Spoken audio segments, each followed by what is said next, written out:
Welcome to a special edition of the Medical Student Podcast. In the last edition, we spoke to best-selling author Dr. Ben Goldacre, who answered your questions about the future of medical practice. I'm Sarah Kuhlman, and here's the full interview with Dr. Goldacre. This question is from Andrew Lowry. I was just wondering what effect you think big data will have on medicine. What are the advantages and pitfalls that should be considered?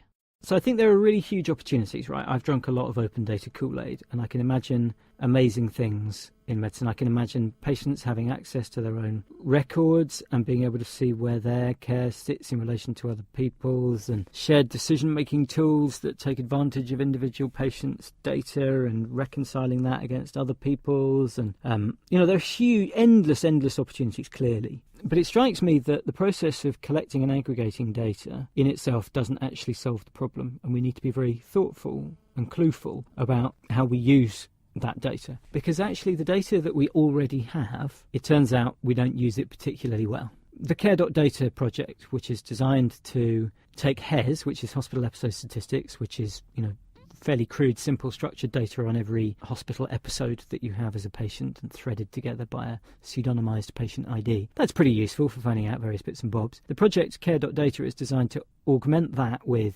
GP data, ambulance data, data from absolutely everywhere you can possibly find, and produce this giant, humongous data set with absolutely everything there is to know about you wherever there is structured data. That's fantastic, but if we take the simplest, crudest, most well-established variable that is derived from HES, HSMRs, these are gamed to such an extent that it's actually very hard to know how seriously you can take them, right? There are consultancy companies that go out and say, well, we can help you make sure that you get the HSMR that you should be getting. We could just look at the coding on various of your patients and make sure that they're being coded just right, because they know how the HSMR is calculated and they know how to make your hospital look as good as possible. So we have to be wary that, even when you've collected data, that's not the end of the process, right? You still have to be thoughtful about how you use it. And there are endless examples of how data can be gamed and rigged or neglected. The next question is from Tom Newman. He said, if you were a medical student right now, what would you be doing to try to push forward change in both the pharma industry and doctors' attitudes toward the culture that has developed? I'd love to have a good focus point to start on. Join up with alltrials.net and help us, or set up your own kind of public engagement projects that engage the public and patient groups in critical discussions about flaws in medicine, and write blogs and talk about interesting papers that are critical about this stuff. Because all of these problems in medicine that I talk about have been extremely well documented behind the partially closed but not locked doors of the academic professional literature for decades now. Actually, the only part of the process that's missing is the public knowing about it. And actually, I think, engaging with the public, providing the public and patients with clear, accessible information on well-documented structural problems in evidence-based medicine is an incredibly valuable thing to do, and it stands head and shoulders, to my mind, above any individual piece of investigative journalism. I don't think we're short of facts. I think what we're short of is advocacy and structures. Thank you. This question is from Elizabeth Lee, and she asks what kind of culture change is needed to make bad medicine good medicine. The problems in medicine aren't particularly that, there's evil corporations running around trying to distort evidence-based practice. The main problem is that we're vulnerable to that because evidence-based medicine is built on a very imperfect ecosystem of ad hoc legacy projects that have just evolved over time. If we took a step back, we wouldn't design it the way it is now, right? What we would have is a coherent framework in which we identified uncertainty wherever uncertainty is present about which treatment is best. We would then immediately run cheap, effective, fair tests, good quality randomized trials, comparing one treatment against another as cheaply as possible, embedded in routine clinical care, using routinely collected follow-up data to get our follow-ups so that trials cost £20 a patient rather than $10,000 a patient. We'd make sure that all trials were reported.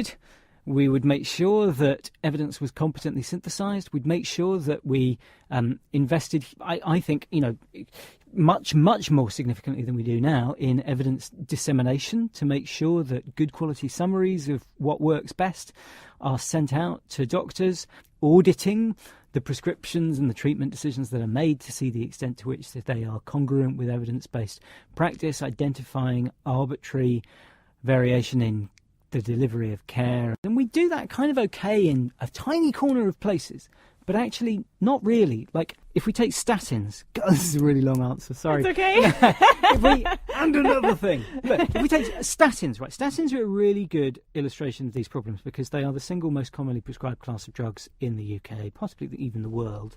Millions of people in the UK are on statins. We don't know which statin is the best. And that's extraordinary. So they've all been compared against a dummy placebo sugar pill. So we know that they all are better than nothing.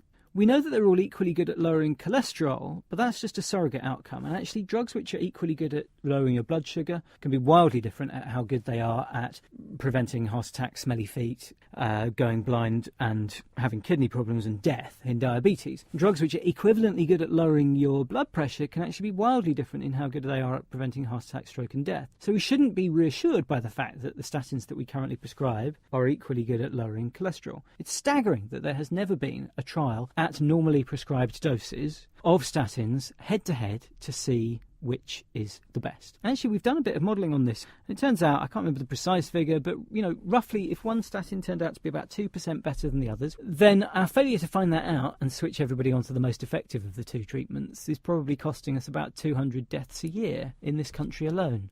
And that's an extraordinary thing to tolerate, and we could be doing randomised trials on statins in routine clinical care. We could just be saying, look, get all the follow-up data from your electronic health records.